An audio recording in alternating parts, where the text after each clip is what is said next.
Today we are joined by a very special guest, a very dear friend of mine, and I believe someone who's going to be able to share a lot of things. Nasa wheelhouse niya itong topic natin for today.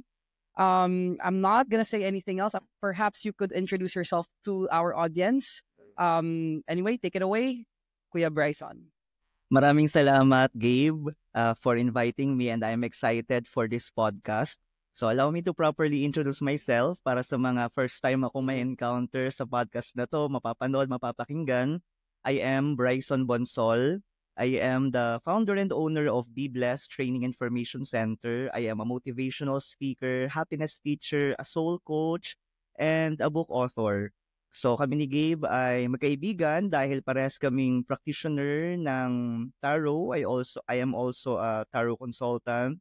I am an energy healer. So I am a celestial bliss teacher. I practice Reiki and Seraphim Blueprint.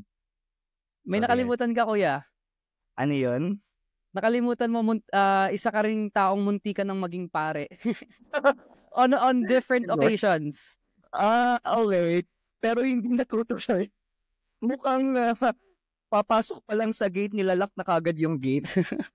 And perhaps for a divine reason and purpose. And actually, that's one of the things na I'm also amazed by you in a way na if you can recall, I think the first time na talagang nagkaroon tayo ng chance to bond, it was through your the 2.5 hour car ride from Manila, your place, to saan nga yun? Mount Puro, right? Yeah, in Dipolo, yes. And habang tulog yung ating kasama, si Munu, si Ailred, tsaka si Luis, we had like a very long conversations about the Catholic Church. We were able to talk about things that really rewired or allowed me to reframe the way I was seeing the Catholic Church, my Catholic faith, the saints.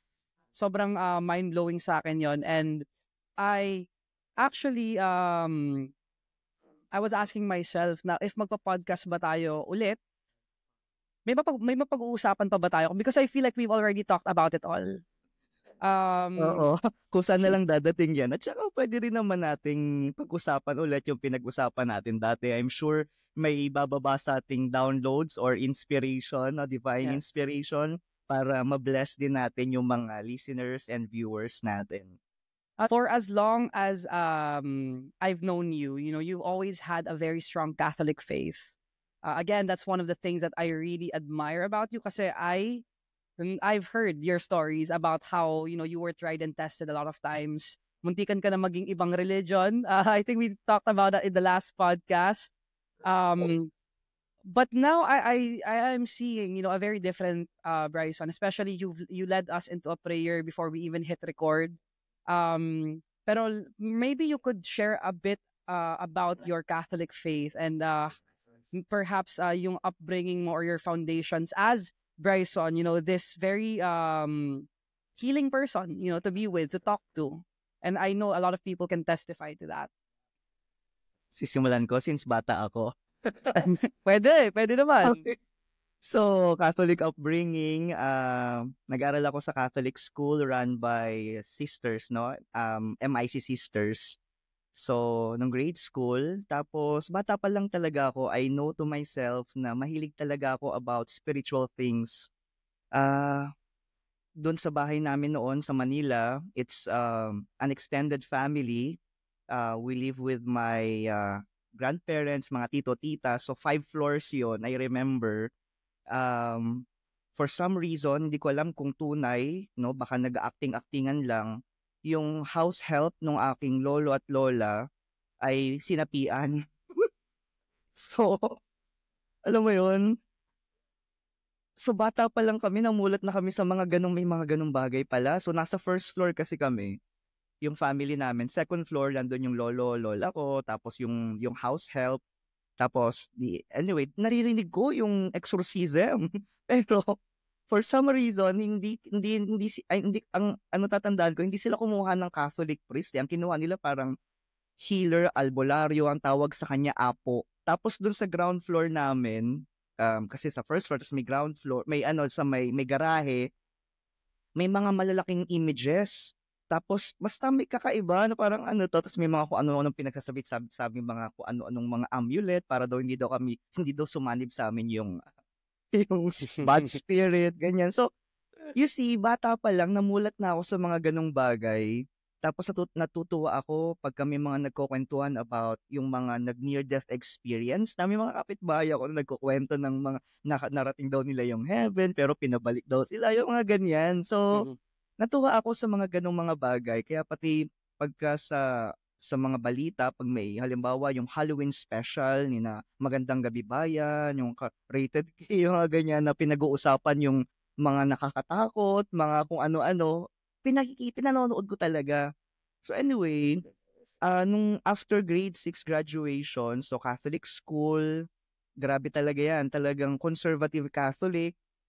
Nag-move kami sa Batangas at doon ako nagtuloy ng aking high school hanggang college. Hindi na siya Catholic school nung high school ako. So na-miss ko yung Catholic education. Kasi 'di ba sa Catholic school may CLE, yung Christian Life Education. Walang Christian living na subject doon kasi nga hindi nga siya Catholic school. So parang naghanap-hanap ako na na-miss ko yung pagiging stricto ng mga madre. Wala nang mga madre doon ngayon, wala na kaming mga misa, no? So, merong organization na ang pangalan ay Legion of Mary. So, nag-join ako doon, tapos monthly may catechism class. Ang nagtuturo ng catechism class, ng catechism ay yung school president namin na lay, so hindi pare, hindi madre, siya ay member ng Opus Dei. So, conservative din. So, na-miss ko yung pagano, ano? So, anyway, hanggang sa, nung high school ako, parang doon ko, dahil naging active rin ako sa church, sa parish namin, walking distance lang, no? From my house, yung simbahan namin.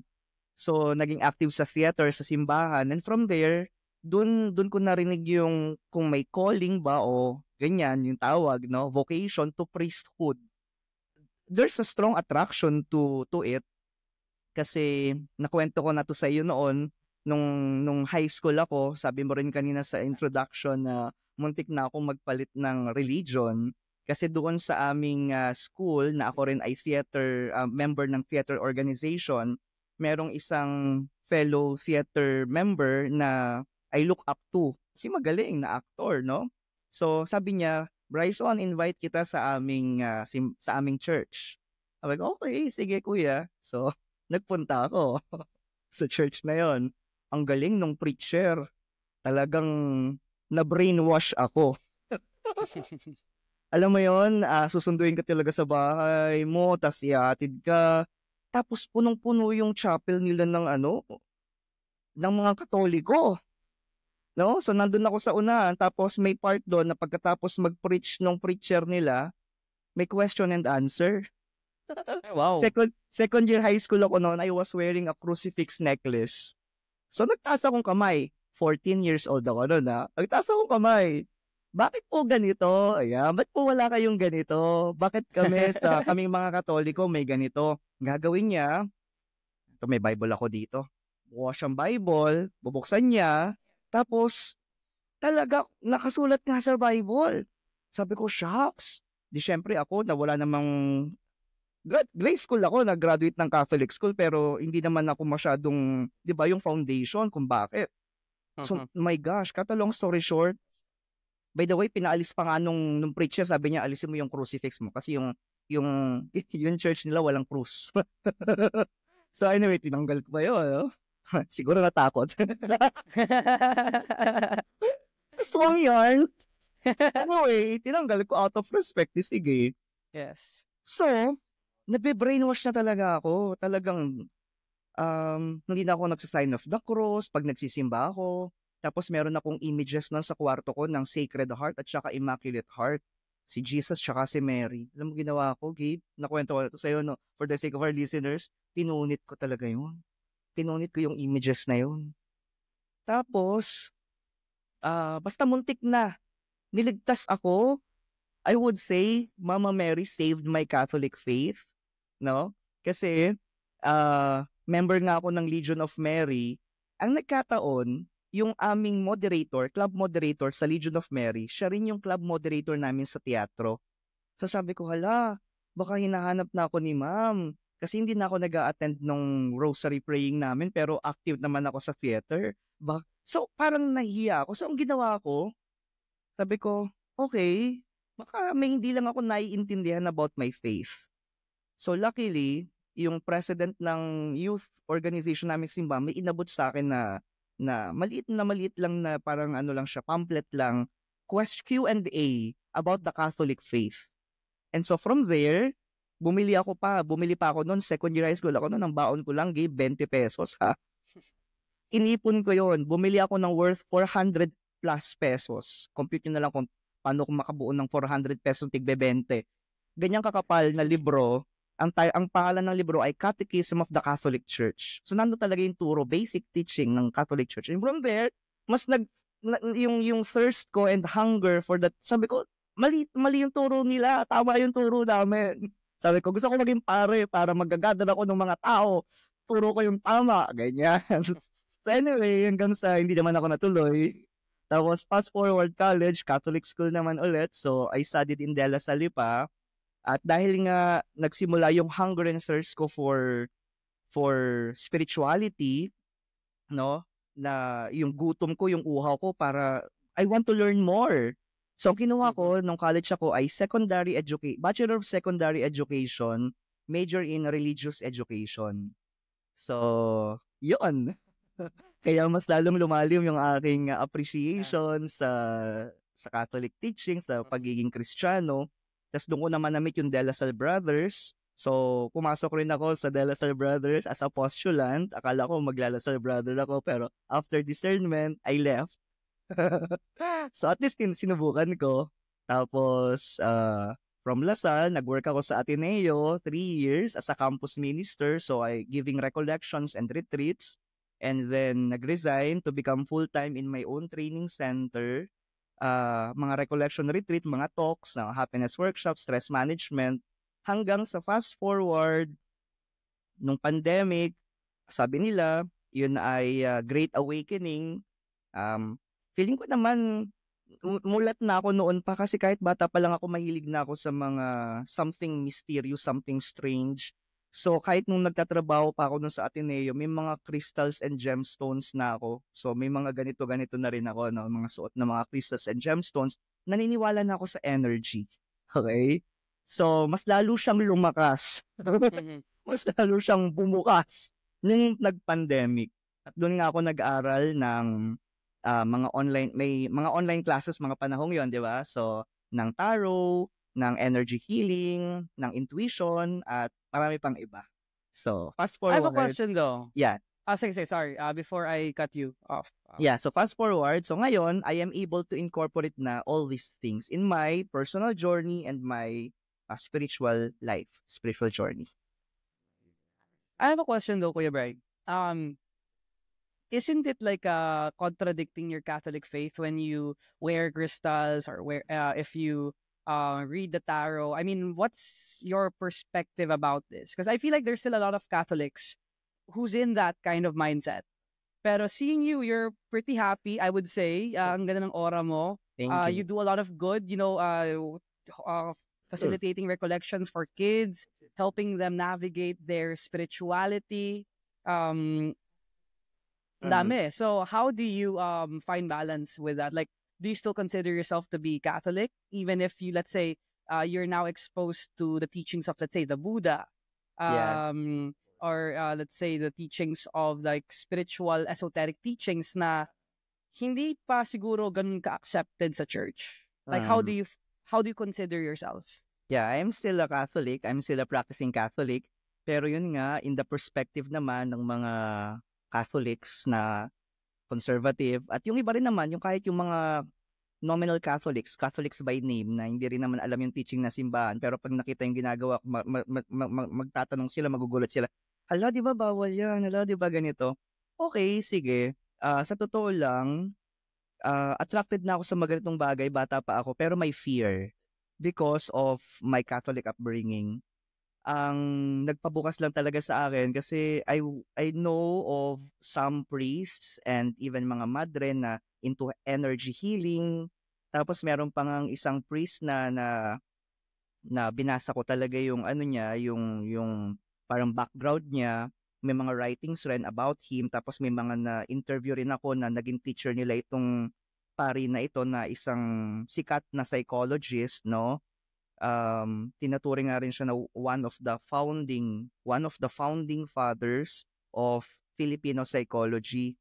So ito ay pare at sa kanyang psychology classes, siya ay may naririnig ko, no? Hindi ko pa alam dati na astral projection yung term doon, tapos yung mga past life healing, yung mga ganun daw, nahahawakan lang daw niya, tapos may bigla na lang iiyak na estudyante kasi nabalikan yung mga trauma in the past, pati yung past life may healing.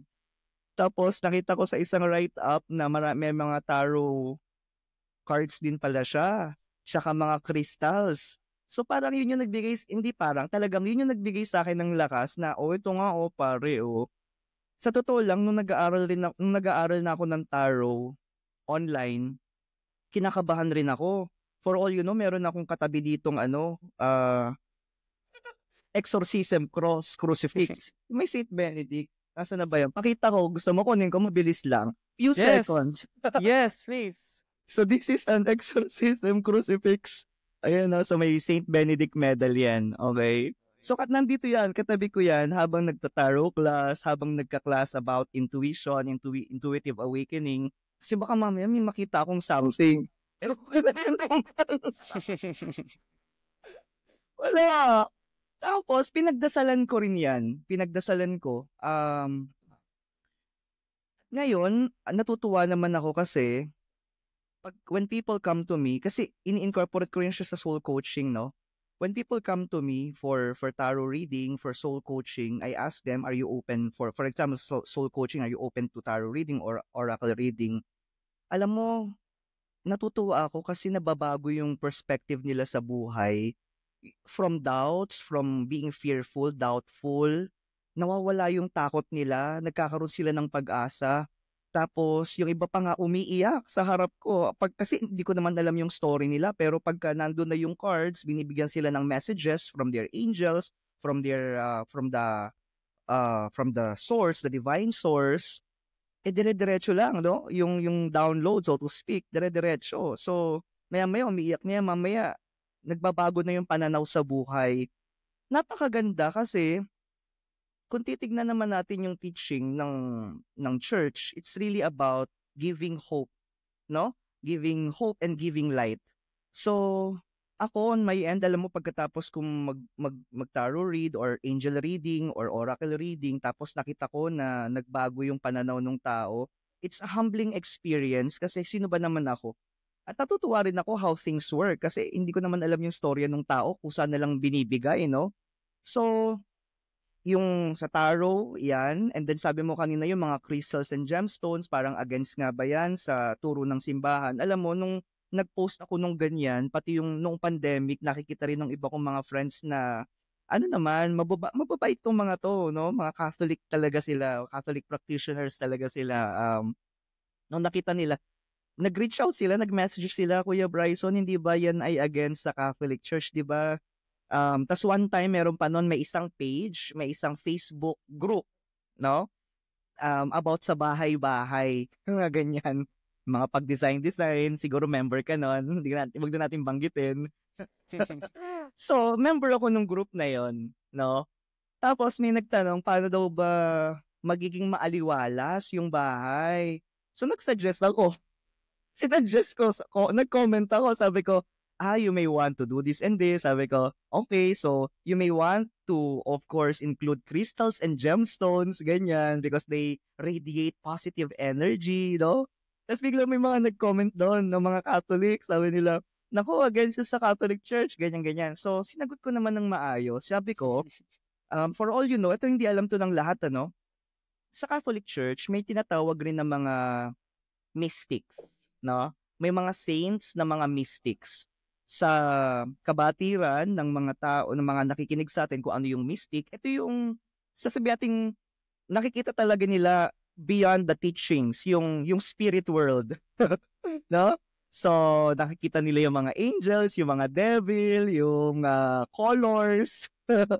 So, nakikita. So, anyway, one of the church mystics ang pangalan niya ay si Saint Hildegard of Bingen. Nabasa ko yung story niya na bata pa lang siya, bukas na siya. Okay? And during Like, ito ba yung sinasabi nila na parang bukas yung third eye? Oo. So, ayan na, bukas na yung third eye, ganyan. So, ano siya, mystic talaga siya, bata pa lang siya. She would hear voices, she would see, no? And then, during her time, pag babae ka, tapos nakakita ka ng mga ganyan, alam na this. Pwede kang pagkakalang witch at ipapasunog ka. So, if my memory serves me right, paki-check na lang yung story ni Saint Hildegard of Bingen. Ang pagkabasa ko ay, for a time, parang nilagay siya, sineclude muna siya to protect her as well, no? And then, fast forward, naging madre siya. Okay? Naging Benedictine sis nun. Okay? Pag nun, nandun ka sa loob ng monastery, hindi ka lumalabas. And then, Iba ba yun sa sister? Yung mga dalawa kasing klase yan. Yung isa, yung active. Pag active ka, ikaw ay nasa labas ng monastery. Ibig sabihin, pwede kang nagpapatakbo ng school, ng hospital. So, yung mga madre Dominicans. Yan, oo. Tapos, meron din naman na nandun lang sa loob ng monastery. Okay? So, parang si Maria Clara. Cloistered sila. Yun yung term, cloistered. Oo, nandun lang sila. At pinili nila yung buhay na yun. Walang pumilit sa kanila. And then fast forward, naging abbess siya. Or abbess. Paano ba i-pronounce yun? Abbess or abbess? Okay. So, yung abbess, sila yung, kasi di ba may abbot, yung lalaki. Sila yung, naging leader siya ng community doon sa loob ng monastery. So anyway, at least madre na siya. So safe na, so to speak. And she keeps on receiving visions. Nakita niya kung paano nilikha yung universe. May, siya, painter siya, musician siya, herbalist siya.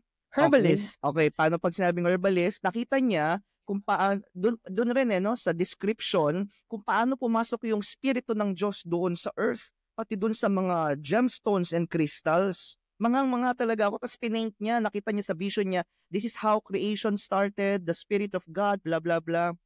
Mga ako. Tapos, tuwang-tuwa ako kasi, may isang retreat house sa Tagaytay. I hope meron pa rin sila dong museum. Ang retreat house, di ko napapangalanan yung retreat house, no? Yung retreat house na ito, may museum sila for Saint Hildegard of Bingen. When you enter the museum, Catholic retreat house to, by the way, pinapatakbo ng mga madre, Catholic sisters, Catholic nuns. So, pagpasok mo doon sa museum, may sa gitna ng museum, may enclosed na naka-display yung mga different crystals and gemstones. May Saint Hildegard? Ha? May Saint Hildegard? Hindi. Nandun lang siya. Kumbaga, kasi nga, kasama siya sa story ni Saint Hildegard. So may amethyst, may ear quartz, tapos naka-indicate lang doon. Gusto ko nga ulit bumalik eh. So, nandun sa gitna lang siya. May mga different crystals and gemstones of the world. So, makikita mo mga raw crystals and gemstones. And then, doon sa wall niya, nandun nakalagay yung mga visions niya because she's a mystic. Yung mga visions ni Saint Hildegard. She's a what? She's a mystic? Oo, she's a mystic. AKA, for close-minded people, heretic. So anyway, sabi natin kanina herbalist siya kasi in-incorporate niya yung, nakita niya rin kung ano yung mga plants. To, talagang physical.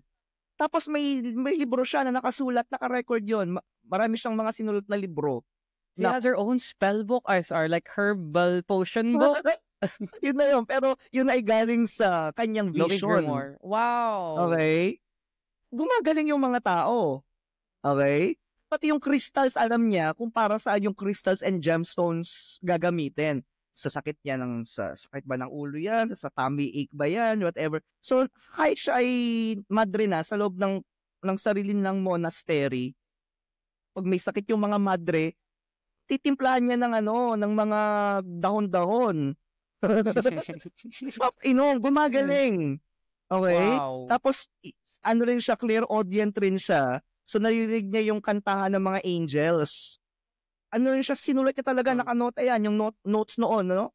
Tapos ngayon, hanapin nyo sa YouTube, nandun, available, yung actual, kung paano siya i-play, kung paano mo siya intugtog, no?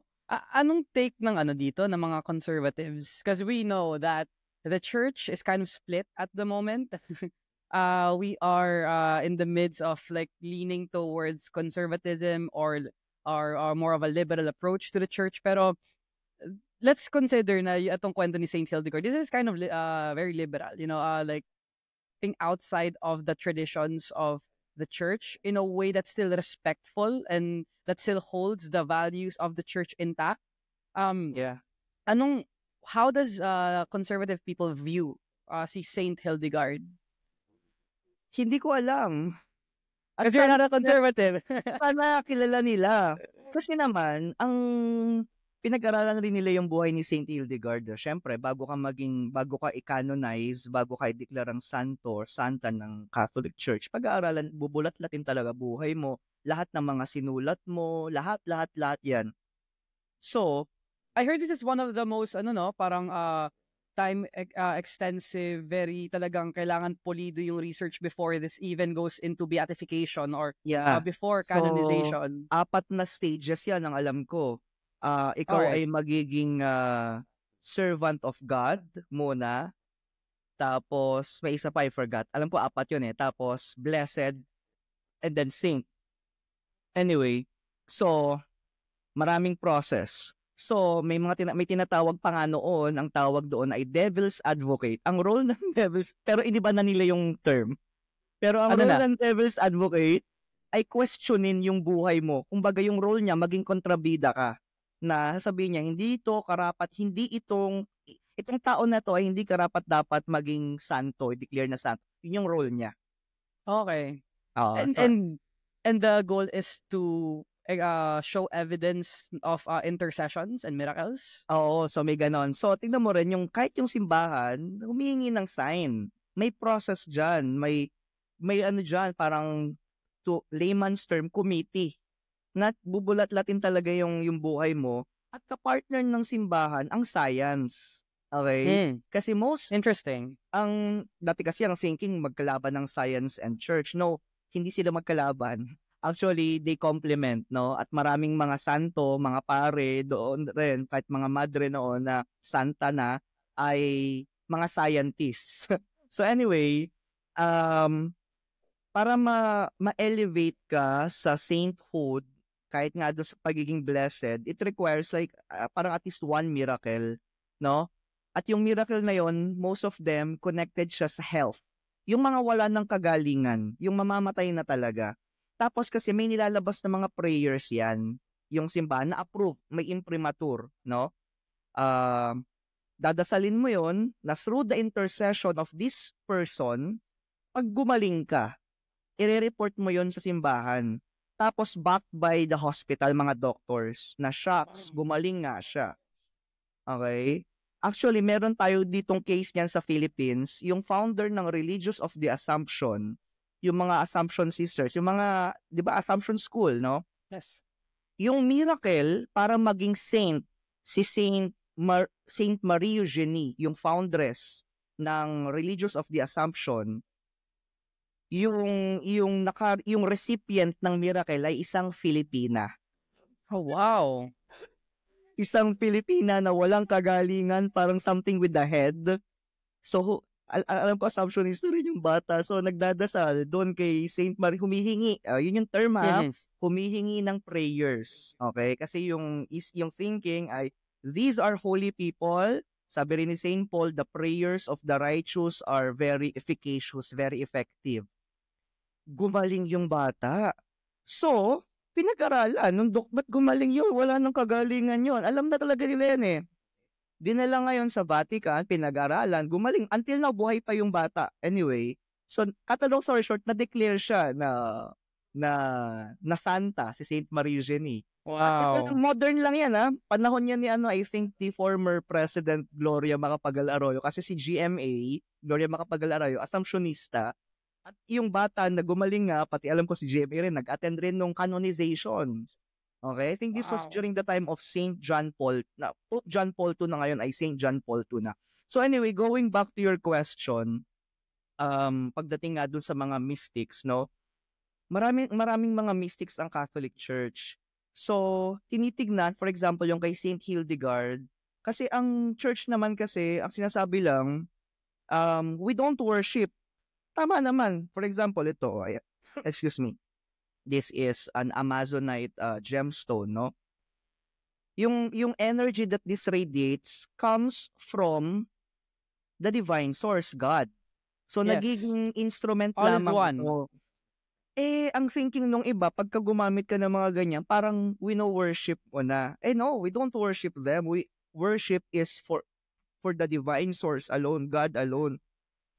Ang thinking ko nga dyan, ganito lang yan, yung aking metaphor for the crystals and gemstones, no? Yung mga plants, for example, malunggay, okay? Yung malunggay, pag kinain natin sa pagkain siya, okay? Malakas daw sa vitamin C at marami pang mga vitamins. Pag kinain mo, pag pinasok mo sa katawan mo, may magandang effect sa'yo based ng napatunayan na ng siyensya at tunay naman, no? Ang mga crystals and gemstones ganun din, pero hindi mo naman kakainin ng crystals and gemstones. Ang gagawin mo, ilalagay mo dyan malapit sa'yo or isusuot mo, gagawin mo accessory, no? Although yung iba hinahalo sa water tapos magiging anong tawag doon? Crystallized water ba ang tawag doon? Yung na-bless na ng crystal yung water mo. Okay? Yung energy that these crystals radiate, makukuha mo, no? I have friends, I'm sure ikaw rin, no? May mga friends ako na pag pumupunta dito sa aking unit, naka-display yung mga crystals ko, yung iba clear sentient, sobrang lakas nung clear sentience nila, ibig sabihin yung feelings nila, no? Titignan lang nila yung crystals ko, lalapit lang sila sa isang table ko na may mga crystals, sabihin nila, Bryson, ang lakas. They feel that. Yung iba naman, gifted with clairvoyance, so they can see how these crystals would radiate light. No? Ako, hindi naman ako ganun at the moment. Hopefully, in the near future, mangyari rin yan, no? But, why do they see? Why do they feel? Tapos ngayon, i-partner pa natin sa science, saksakan mo yan ng mga kung ano-ano, na may measure na yung energy ng mga yan no? So anyway, doon sa Catholic Church, basta naman, yan ay ginagamit for good and still addressed doon sa saan ba nanggagaling yung energy niyan. Yun yung kasi yung pinag-aawayan doon no? Tapos meron pa na ang sabi, may nabasa ako na during yung story daw ng The Fall, okay? Yung nakipaglaban sina Archangel Michael do sa dark forces, no? Tas nahulog daw sa lupa yung mga evil spirits. So kaya daw yung mga ito ay hindi daw sila sa Diyos. Bakit? Ang lumikha nito, Diyos. Everything comes from God, right? Yun din sabi ng Bible, di ba? Di ba? So lahat yan nilikha ng Diyos. Lahat yan ay mabuti. At matalino ang Diyos. Ano yan? For aesthetic. Ano inisip ng Diyos? Parang gusto ko gumawa ng violet na crystal. Tapos bahala na yung mga tao, pangalanan yan amethyst. Para saan po yan? Wala lang, aesthetic purposes. Hindi. Lahat ng ginawa ng Diyos may purpose. Okay? Even yung colors. Yung chakra colors, yung mga colors ng crystals, lahat yan may purpose. Hindi gagawa ang Diyos ng random na yan. So, ngayon, with my journey, kanya-kanya na lang yan kasi it's a personal thing. Ang basihan niyan, sana tignan natin, yung fruits. Lagi namang ganon. Dahil ba sa crystals and gemstones ko, naging masama ba akong tao? Naging mapanghusga ba ako? Naging, alam mo yon? Kung nagiging mas mabuti kang tao dyan, better, naging maganda yung bunga sa'yo nung practices mo. Diba? Kung nasusunog mo yung negative karma mo, kung mas lalong dahil sa'yo, dahil sa practices mo, ay maraming nabibigyan ng pag-asa, ng buhay, ng liwanag, di very good ka. So yun nga, we cannot please everyone. So, ako naman, I'm able to weave all of these, no, na sa palagi ko mas lalo ako napapalapit sa Diyos. Natutulungan akong maging mabuting tao. Tapos ngayon nga, I'm also practicing yung Buddhism, na I participate sa mga prayers, pujas, no? I pray the Om Mani Padme Hum, yung ibang mga mantras. Ang ganda kasi hindi lang ito para sa sarili mo eh. Ang ganda kasi after you pray, may ang favorite part ko doon yung dedication of merits, na yung sacrifices mo, yung prayers mo, yung acts of goodness mo, hindi lang sa pang sarili. Ino-offer mo yon for all sentient beings, for their happiness and for their liberation from suffering. So, ang ganda. So, everything is energy. So, kahit anong practices natin, basta ikaw ay nagdadasal ng mabuti para sa ikabubuti ng lahat, hindi ba lahat tayo nagbe-benefit from that? So, kanya-kanyang practices na lang. So, bahala na sila kung hindi maganda yung tingin nila sa akin. Pero alam ko dahil sa mga ginagawa kong ito, sa awa naman ng Diyos, natutulungan naman akong maging mabuting tao. Ayun. I want to get your insight, Kuya Bray, on why you think that there's a lot of people leaving the church, especially younger generations. I think nakikita ko like how, people are starting to like explore different religions. Yeah. I see a lot of young people, kala mo tanda na, pero I see a lot of younger people, trying out Buddhism, trying out Hinduism, nag-Hare Krishna sila. I've had some other friends naging agnostic, even they were very spiritual in the past. Alam mo yun? So parang a lot of things are happening, and siguro right now the church is also experiencing a very transformative phase, and it just so happens that this phase includes people leaving the church. So I want to know your insights, like why do you think this is happening? And is there a way na parang bumalik siguro yung mga tao back to their Catholic faith? I mean, I consider myself to, always be Catholic. That's baptized ako as Catholic. I went to a Catholic school for many years. And even if I consider myself to be more of a universalist, which is Catholic, parang yung ibig sabihin nun, but I'm more of a universalist. I do not like to box myself in one religion. If I find something good about this religion, I take it. And it gives me more options to improve on myself. But in your perspective as a practicing Catholic who's now as well more open, to what's beyond the box of the Catholic Church, why do you think this is happening? Yeah. Is the Catholic is the Catholic Church in danger? Okay. Gandang tanong, no? Ngayon, ang napapansin ko kasi, una, hindi yun kasalanan ni Jesus, no? Minsan nga nami-misrepresent ng mga tao, nami-misrepresent ng mga Kristiyano si Jesus. Tuloy, yung ibang mga tao, nagagalit sa Diyos. Kasi nami-misrepresent siya.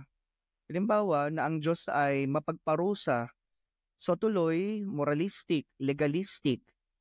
'Di ba? So tuloy yung iba, ayaw na kasi yung mga nakakasalamuha nilang tao. So unang-una, kung may fault, no, ay yung mga members din ng church na imbis na magsilbing inspirasyon, ay nagsisilbing paraan pa para kamuhian nila yung simbahan, maging ang Diyos. Tuloy, yung iba, pinipili na lang na huwag maniwala sa Diyos, no? Or iwanan na lang yung simbahan or hindi nila magpaka-active. And still, no judgment to these people kasi yun yung journey nila. Baka nga sila ay nakaranas ng hindi mabuti, hindi maganda sa mga taong simbahan. At may mga kilala akong ganyan. So, una, hindi natin sila masisisi. Pangalawa, yung mga nababalitaan na hindi mabuti, na hindi maganda, so tuloy parang nawawalan sila ng gana. yung iba naman, dahil sa malaki naman yung Christianity, hindi lang naman Catholic Church. So, from Catholic, nagiging born again, dahil daw may nangyaring hindi maganda or hindi nila nagustuhan yung turo, lilipat sa iba. No judgment pa rin kasi kung doon mo mas lalong nakilala yung Diyos, doon ka naging mas mabuting tao, edi very good. Pero yung iba, nakakalungkot, karamihan ng umaalis sa Catholic Church na pumupunta sa iba-ibang mga Christian religion rin naman or denomination or sects ay after nilang lumisan sa Catholic Church, sisiraan nila yung Catholic Church ng lahat ng negative. Tapos ngayon, magiging ano na rin sila, magiging tao sila na puno ng, nalulungkot ako na puno rin ng galit. Yes. 'Di ba? So, para saan? Yung galit na yan, ego yan eh. Tunay ba na gusto mong iligtas yung mga hindi kasama sa church mo dahil ang paniniwala mo ay yung church mo lamang yung maliligtas, kayo lamang ang tama. At yung mga wala sa simbahan ninyo, sa church ninyo ay hindi maliligtas. So tuloy ang goal mo, ituro yung turo ng iyong simbahan. Tuloy, mga away ka na. Huwag na tayo lumayo. Pagka mag-check ka sa social media ng mga balita na may patungkol sa seremonyas ng Catholic faith, for example ngayon, malapit na yung magmamahal na araw na naman, makitingnan mo yung comment. Kung ano-ano pa yung sasabihin. Sabi ko, noon, nakikipag-away ako sa ganyan. Talaga, hindi ako papayag nang hindi ako nananalo. Ibababa kita, susunugin kita ng buhay. Pero ngayon, pagka nakakabasa ako ng ganyan, mache-check ko yung sarili ko, oops, may galit. Bryson, magta-type na ako eh. Pero oops, anong mangyayari kung nag-type ka dyan? Yan bang pagta-type mo, Bryson, saan naka-anchor? Sa galit, sa ego. Most likely sa ego yan.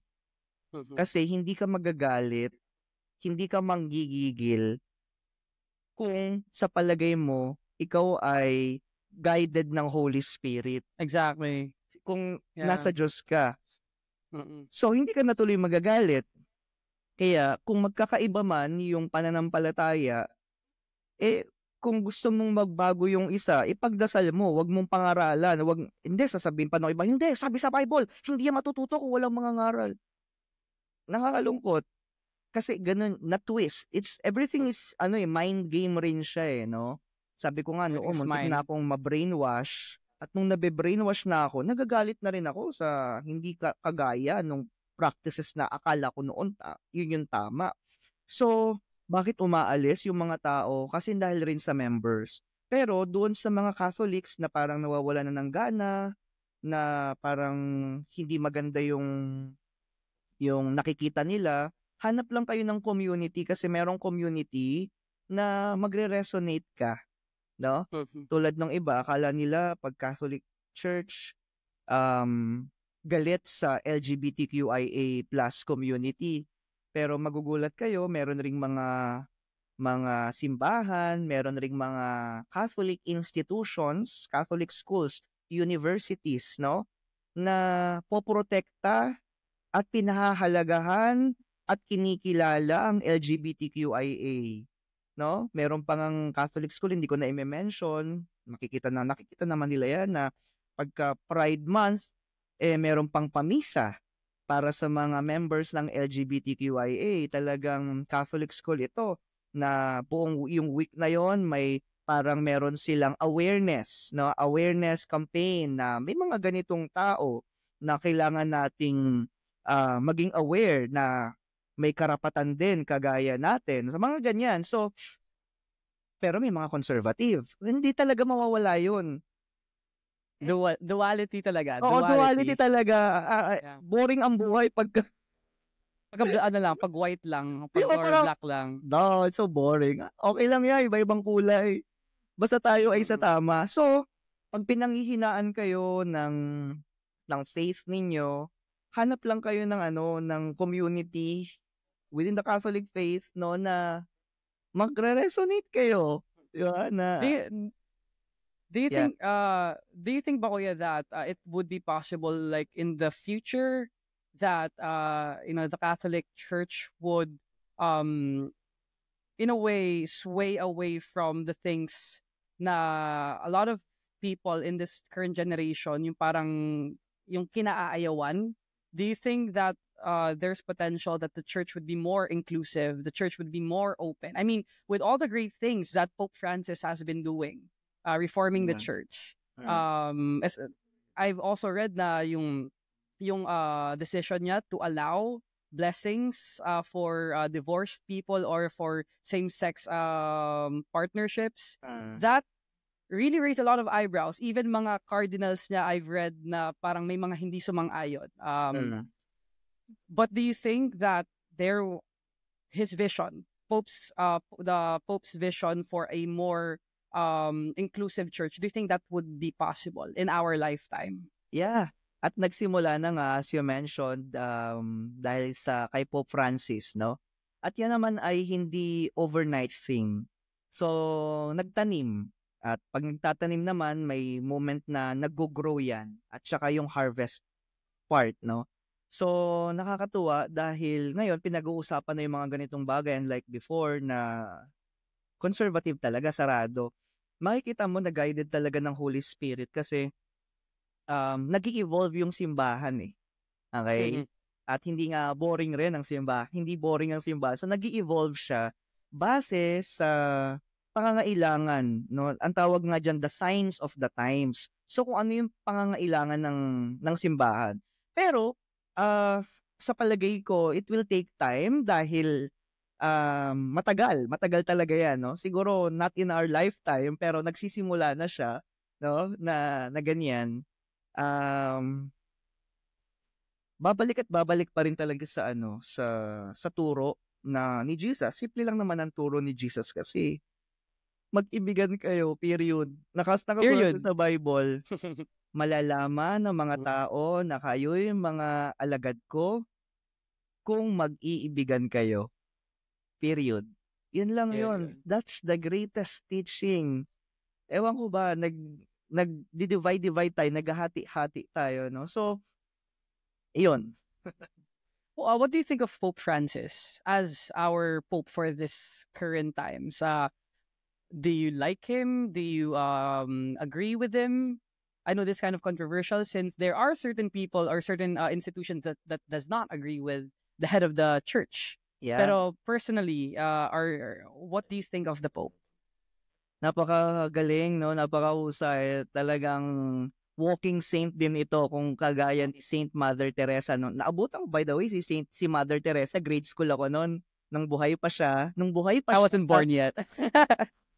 Nung buhay pa si Mother Teresa, tignan mo, ang gagaling yung mga naabutan ko. Grade school ako nung buhay pa no si Princess Diana. Nakikita yan sila. Mga great people. Tapos yung Pope namin noon, nung grade school ako, Pope John Paul II. So, mga magko-contemporary yung mga yun. So, ang tawag Nabutan mo si Pope John Paul I? Hindi na. Grabe Hindi na ba? Si John Paul ay, kailan ba siya? Nalimutan ko na kung kailan siya naging Pope. Pero, grabe naman yung John Paul I, sasakaling kita. Parents ko siguro, oo. But he was like, diba parang 31 days lang siya naging Pope? Oo, 1 month lang. The smiling. Why? What happened? Before we go into the topics of Pope Francis, pero I just wanna know, Pope John Paul I? Ayan, hello Gabe, nawala ulit. Sorry, naglalag. I just wanted, before we fully dive into the topics of like si Pope Francis, I want to know like, this is something kasi that I've been, for a long time have been thinking of. Again, I studied in a Catholic school, so I got exposed to the story of Pope John Paul II, which led me to hearing about the Pope prior to him, which only lasted for 31 days. That's crazy. I mean, to have two elections, 2 conclaves in the span of like 1 month or 2 months. What happened? Do you know anything about it?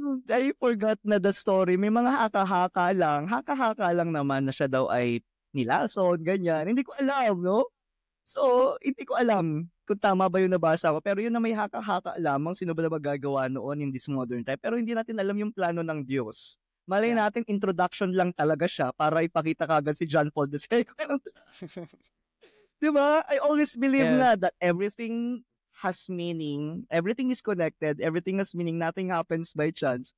Malay mo, yun lang talaga ang role niya at the moment. To set up for that's what John he signed Paul up for. II. Probably that's what he signed up for. Oh, I'm going to be a pope for just 1 month. Are you sure? Yes, I'm sure.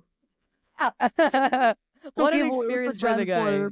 To give way to Yes. John Paul II. Yes. Oh my God, to have like two Hindi ko alam. Okay. Now kay Pope Francis.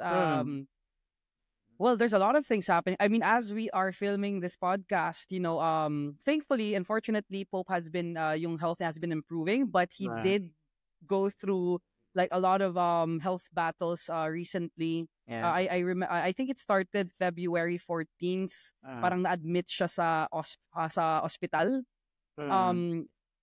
And the first week after his admission to the hospital, 'di ba, parang nagkaroon ng complications. A lot of me, I was scared, I was not ready, and I'm not ready to like see him go just yet. I feel like meron pa siyang pwedeng ibigay, i-share with us.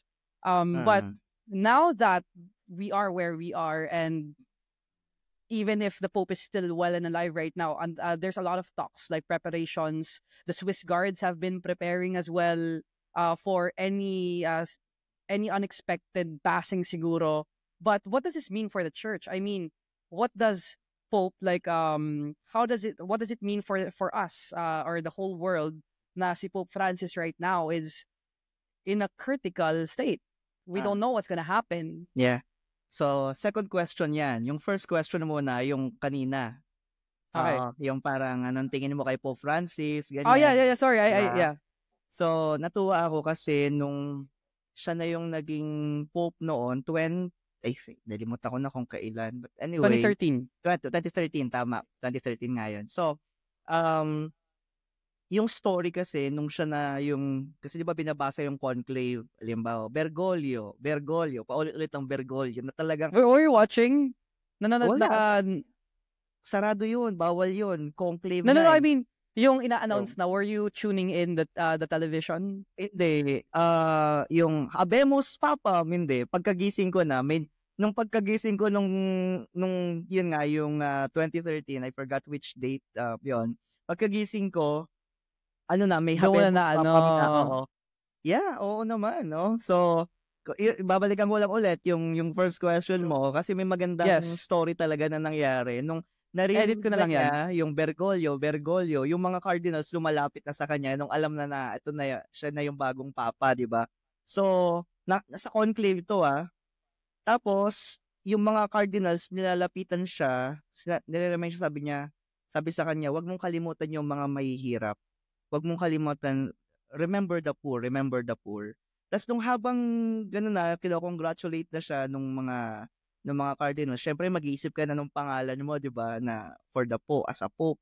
So nung naririnig niya yung wag kalimutan yung mga mahihirap, ganyan, ang binabasa kanyang pangalan, Francis. So, ayun. Tapos, di ba, nung bago siya na-elect, ang una niyang ginawa, na pwede naman niyang mag-utos na siya. Siya pa yung nagbayad dun sa, basta may parang hotel ba yun na something where he stayed na siya pa yung tumawag. Pope na siya na naka-white na. Siya pa yung nag-asikaso nung pagbabayad ng mga ganyan. Tapos, hindi niya pinili na magstay doon sa where the Pope really stays, sa residence. Sa labas siya, sa Casa Santa Marta yata, kung tama ako, na mas simple na yung lugar. So anyway, ang daming yung mga first na ginawa, no, bilang Santo Papa, na meron kasi pag Holy Week, yung Holy Thursday, yung washing of the feet, reenacting part siya ng liturgy ng Holy Week, no, ng Triduum na tinatawag, nag-start ng Holy Thursday all the way to the yung Saturday na Easter Vigil. He included women, no? Nagtawa. So yung kilay ng mga tao, ba't may babae dyan? Lalaki yung mga apostles. Yeah. For the longest time ba? For the longest time, walang babae? Wala. Puro lalaki talaga. Okay. Puro lalaki. Siyempre, apostles, di ba? Nare-reenact mo nga . So, okay, tapos, okay. may ginawa pa siya na sa kulungan niya, may isang kulungan sa isang prison sa Roma, doon niya ginawa yung washing of the feet. So, mga ganyan, no? Yung mga ganyan. So, And how did the church react to it, especially before he became pope? Like the church was not as open or as liberated as it's starting to become. I don't want to use the word liberated kasi ang daming sigurong hindi gusto yung word na yun. Pero siguro more open. What did the church has to say nung when popes suddenly included women dun sa reenactment of the liturgy, and when he did it sa kulungan? Anong say ng ibang Catholics during that time? Of course, yung mga conservative nagtaas ng kamay, nagtaas ng kilay, di ba? Ba't ganyan? Pero, alam mo, pag nagpa-participate rin kasi ako sa ganyan, so nakikita ko, may babae na rin. Kahit dito sa Pilipinas, they include na. So, malakas yung message ni Pope Francis, no? So, at marami pa siyang mga ginawang mga first time talaga. And we are so blessed nung malakas-lakas pa siya talaga dahil nitong mga nakaraang buwan, taon, di ba talaga naka-wheelchair na siya dahil nga hirap na siya maglakad. Pero nung 2015, noong 2015, 'di ba? Pumunta siya dito sa Philippines. Mhm. At ang goal lang niya para pumunta sa Philippines dahil gusto niyang makiramay sa mga kababayan natin sa Leyte nung dumating yung Typhoon Yolanda. 'Di ba may interpreter siya, sabi niya, kahit ako'y late dahil sa schedule niya, next schedule na 'yon eh.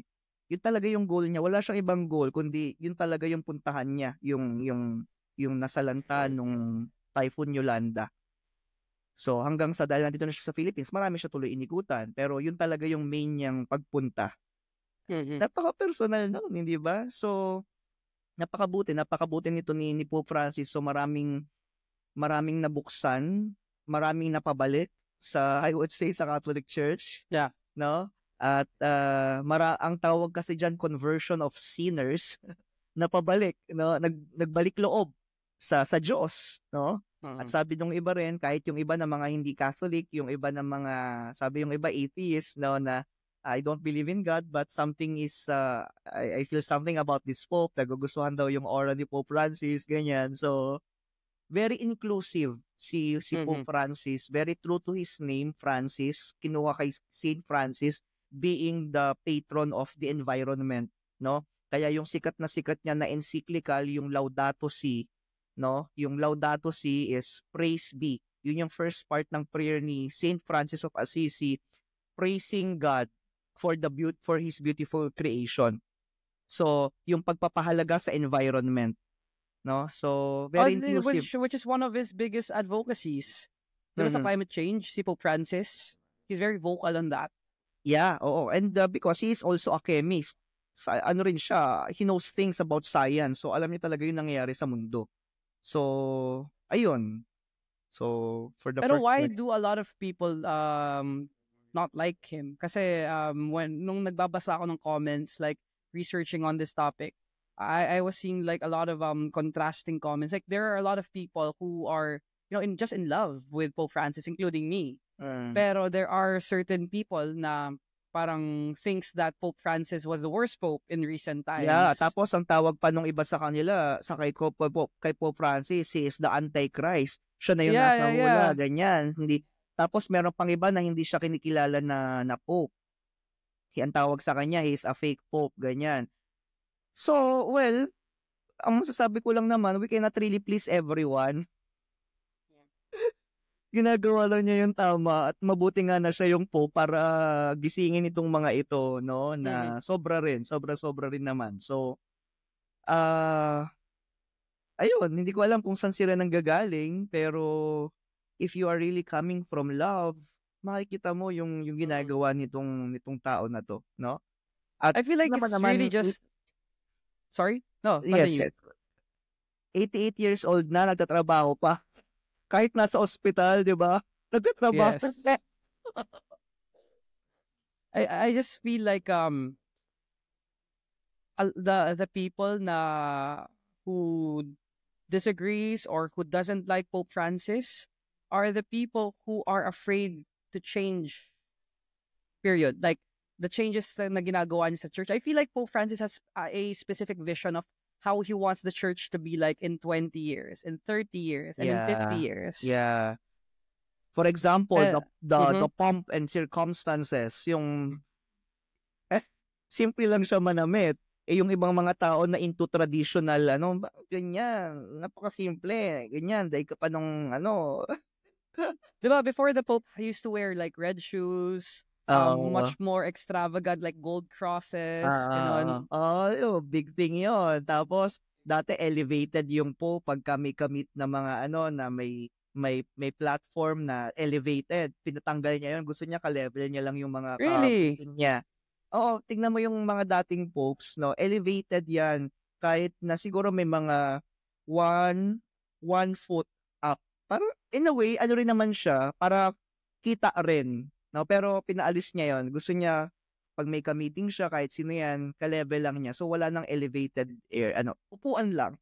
Oh God. So, simple upuan lang. So, in a way, parang he changed the standard of being a pope.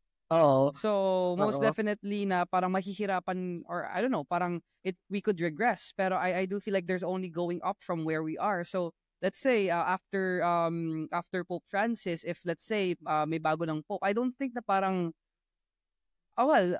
it would raise eyebrows if suddenly the new pope would wear more expensive or extravagant attires, babaguhin niya lahat ng tinanggal ni Pope Francis na mga kaartihan. I feel like it's hard to regress at this point. Hindi natin alam, no? For all we know, joker din ng Diyos. Malay natin, yung ilagay ng Diyos is something na ibabalik yung mga vestments na magaganda. Kasi kung tatanungin mo, maganda rin naman.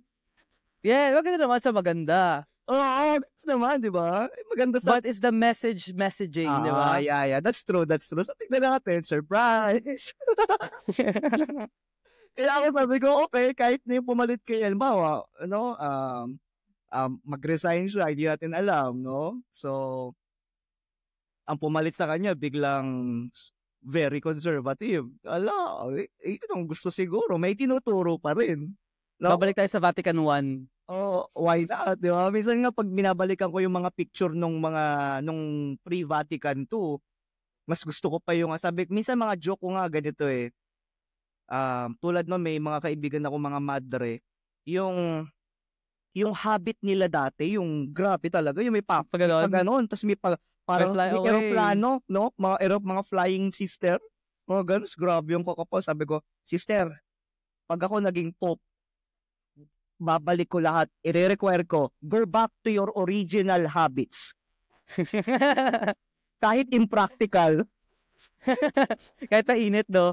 Kahit nandun sa missionary work, sa mga kuweba, sa mga bundok. Ganyan sila. Tapos, may isang Catholic school ako na pinagbibigyan ng retreat, ng recollection, napadaan ako sa isang hallway nila, na nandun yung mga lumang picture ng mga foreigner pa ng mga madre na flying nuns nga, naglalaro ng volleyball, nakabilad sa araw. Gano'n, eh. Sabi ko, cool. Tapos may mga mabibigat na rosary na cool. But I do think that it's kind of unfair that yung mga priests right now in the modern day, parang pwede lumabas na ka-civilian, but nuns are not, right? Yeah. I think na parang, kasi out of all the religious leaders, parang the priests are the only ones who are allowed to wear civilians. If you think about it, like Buddhist monks, they have a habit, their robe, diba? Yung robe, yeah. And if we go into, let's say, Hinduism, yung guru, yung mga sidhus, yung mga masters, also, you won't see in like regular attire. I get na parang it was meant to simplify, but I do get your point as well na it does make a more impact. It has more impact. If let's say I would see like a priest naglalakad sa mall tas naka-attire, that would signal or that would incite sacredness in my consciousness. That's true. Kaya yung iba, may friend ako na na pare sa siya, based siya sa Batangas. Parang ang project niya ngayon ay Project Habit. Ano tawag sa kanya? Sutain. Yan. Sutana kasi sila. Project Sutain. So, parang last year niya sinimula na kahit nasa labas siya, kahit nasa mall, nasa palengke, nakasutana siya. Pinangatawanan niya. Tapos binabasa ko yung comment, "Uy, Father, very good." Natuwa rin ako. Sabi ko, yeah, because you wearing that, you're giving a message.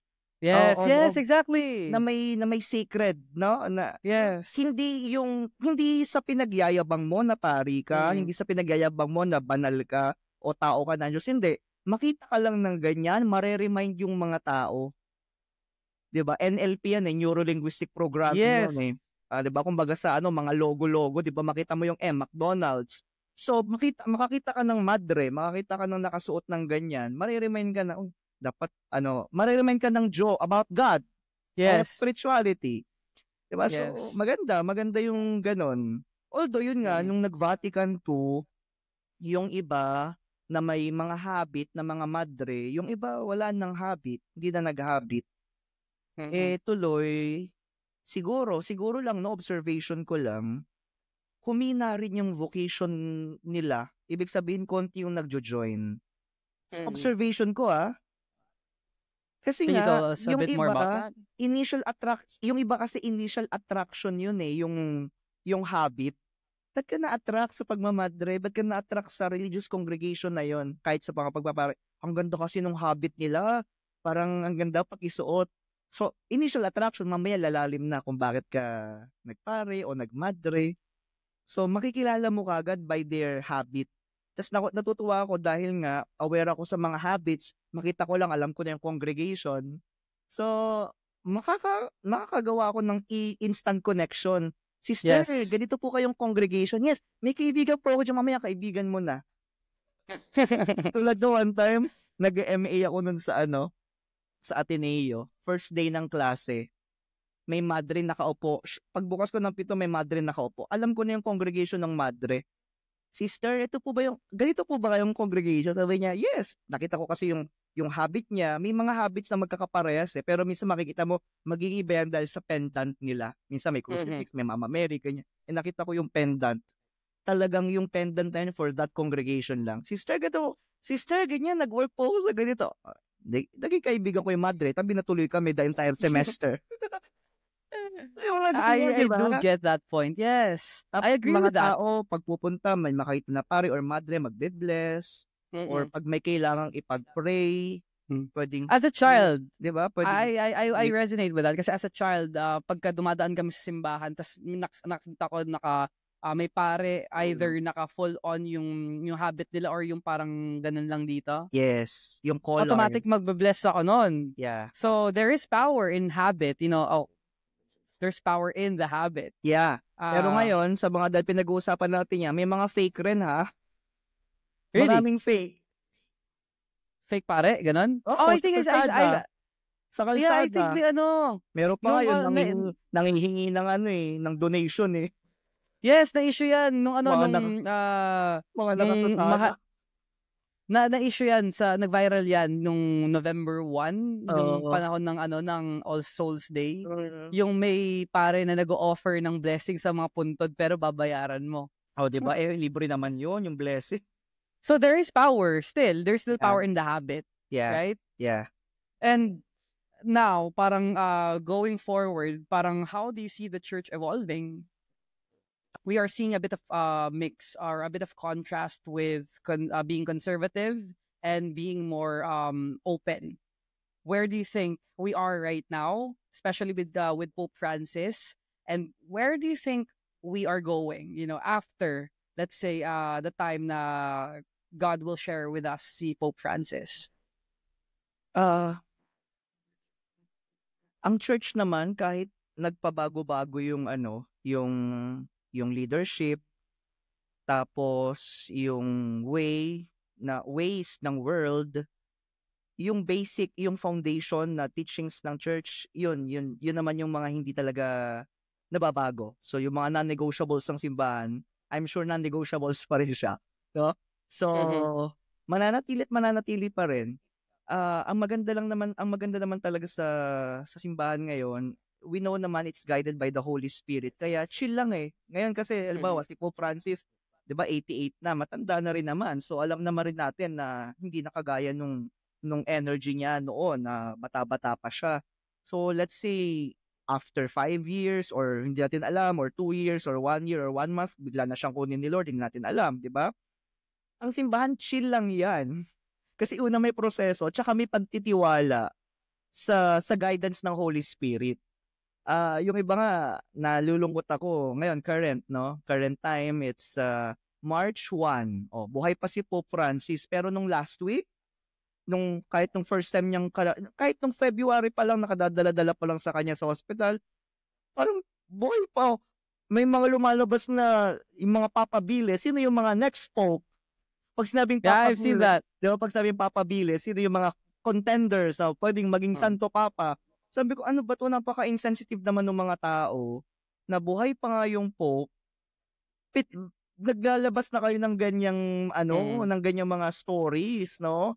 Pero hindi mo ring masisi kasi nga, so, yung reflection ko dyan, ganito, tayong mga tao, future-oriented tayo eh. Ano ba? Yeah.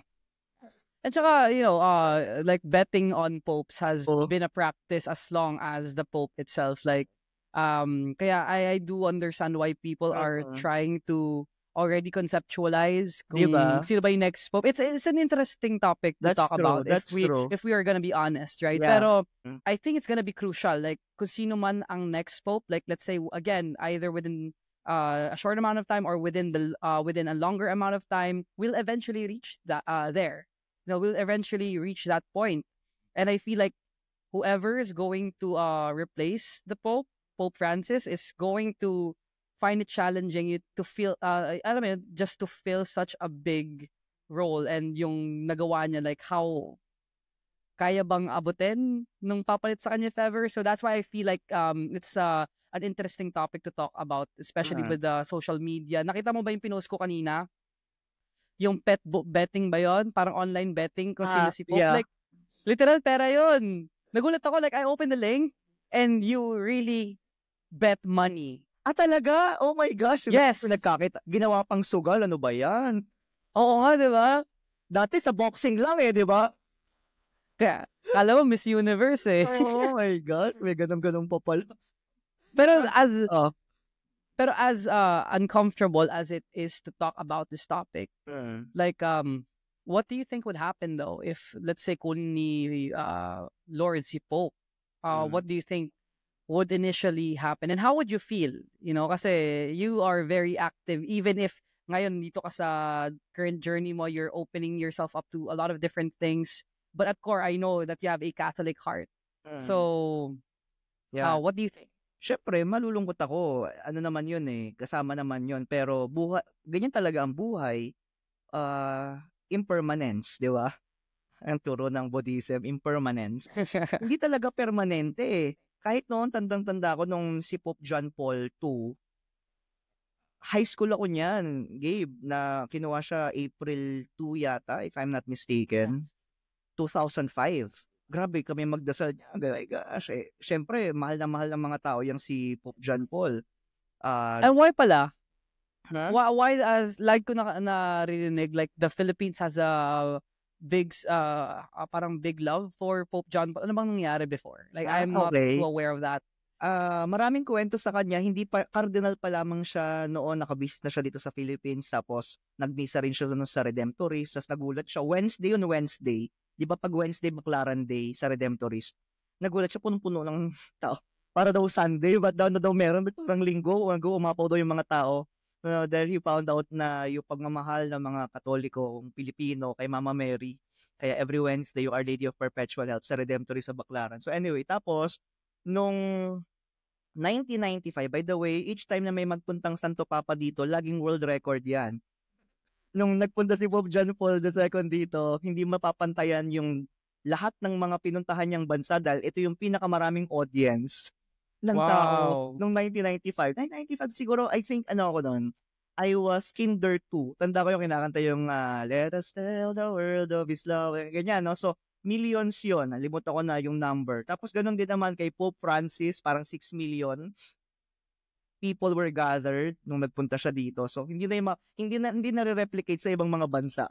So anyway, kung ano mangyayari pagka si Pope Francis ay tapos na yung kanyang earthly mission, handa naman ng simbahan sa proseso na ganyan. At alam naman ng simbahan kung saan rin papunta ang buhay ng mga tao, ng mga Santo Papa. Hindi ba? Kaya ang maganda lang dito, may procedures na, 'di ba? Kaya may mga cardinals, no? At sabi ko kanina, kaya rin chill lang yung simbahan kasi by faith naman, guided naman talaga siya.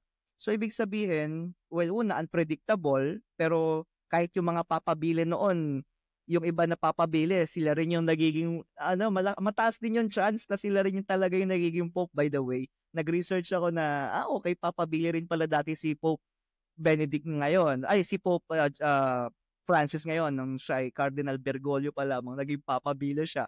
Si Cardinal Ratzinger noon, na naging Pope Benedict, papabili rin siya. So, anyway, ayun. Tsaka, ang ganda nito, tingnan mo ha, buong mundo nagdadasal. Kung saan may Katoliko, nagdadasal yan. Araw-araw may misa. Let's say, conclave na ulit. Lahat yung nagdadasal sa billions. For the people, for the people who doesn't know, what's a conclave? Yung conclave, ito yung mga cardinals na they gather doon sa magandang Sistine Chapel, di ba? Yung painting ni Michelangelo, yung nagpaint nung Michelangelo. Nandun sila mismo, yung painting noon, nandun yung the judgment, the last judgment. Di ba? Para talagang doon pa lang ma-feel na nila na, mabigat itong role na gagawin natin, no? And nag-e-elect sila doon, nagdadasal yan sila, tapos buong mundo nagdadasal. Round the clock yan, 24/7 nagdadasal hanggang may ma-elect na Santo Papa. So, maraming procedures rin, kaya yung may white smoke, may black smoke, sarado talaga, secret yon, na kung ano lang yung nandun, no? So, ayun, tapos kung sino yung piliin ng Holy Spirit, makikita mo kasi yan kaya minsan black smoke, ibig sabihin hindi na-reach yung tamang number. So pag hindi na-reach yung tamang number, may mga tao na dyan na siguro baka 5 sila, tapos bigla magiging 3 na lang, so black smoke. Siguro ganun yung nangyayari hanggang sa may isa na lang, no? And this is a very humbling para sa kaalaman ng mga nakikinig sa atin. Dramatic 'yan. Meron silang tinatawag na crying room pa nung mga panahong una. Until now, crying room, parang ganun yata yung tawag. Or wailing room, basta kasi maiiyak ka talaga. Bakit ka maiiyak? Pasan mo on daigdig. Wala naman, siguro noon, yung mga babasa nating istorya, may politics, gusto nila maging Pope. Pero sa totoo lang, hindi naman pinapangarap ang maging Pope. It's a big responsibility. Malaking responsibilidad yan. Meron pa nga si Pope John the 23rd, no? Sobrang bigat nung pasanin niya. May mga moments na hindi na siya nakakatulog, ganyan. Sabi niya, nakadokumento, sabi niya, basta ako, I realize, matutulog ako ng payapa.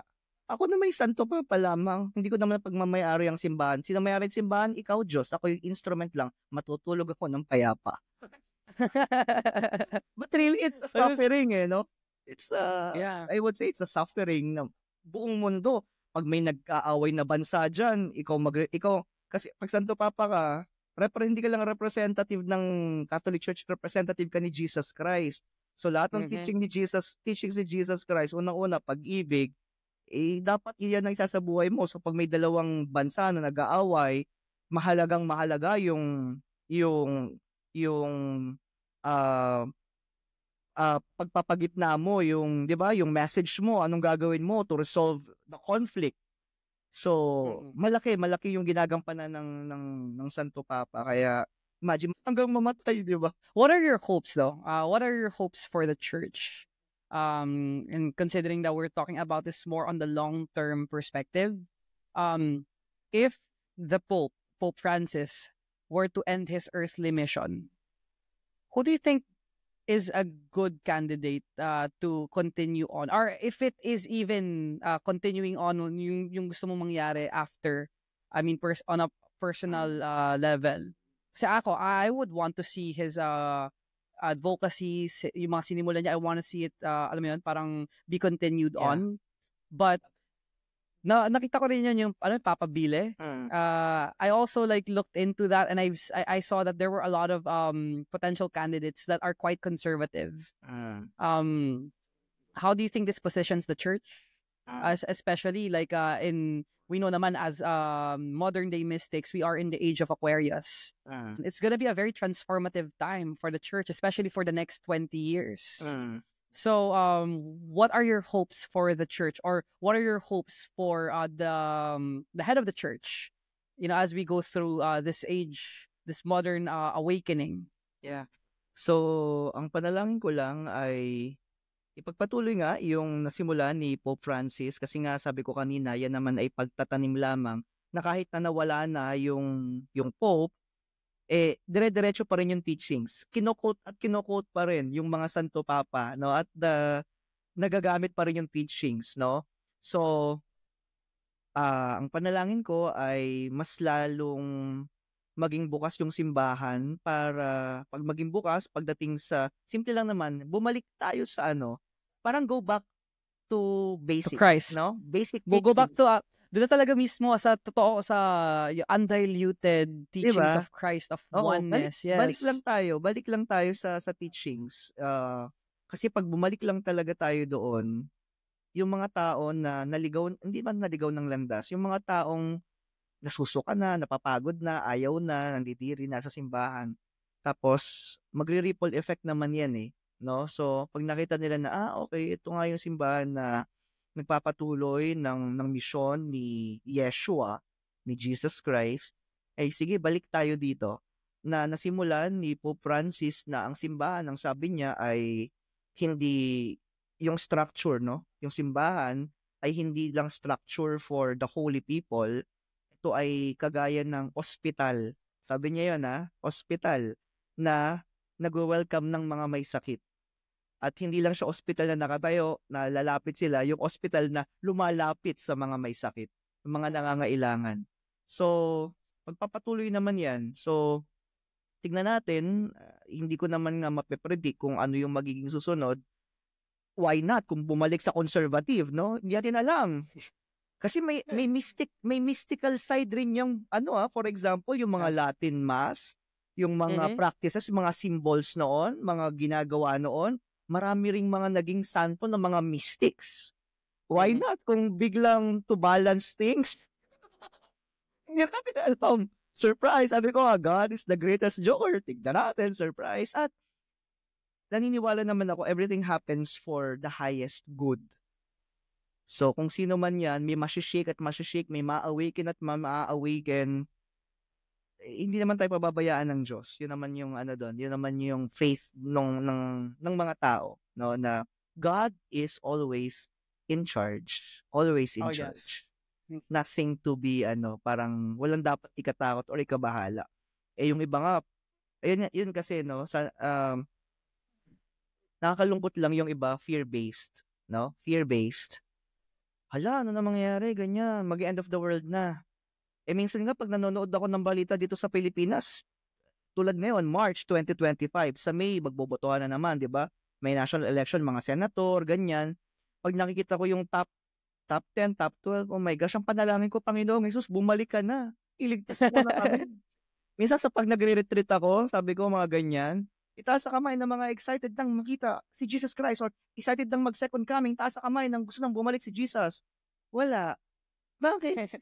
Natatakot. Sabi ko, ako nga gusto ko nang bumalik si Jesus Ano bang tingin natin pag bumalik si Jesus Christ? Magugunaw yung mundo, puputok lahat ng bulkan, mabibiyak yung lupa.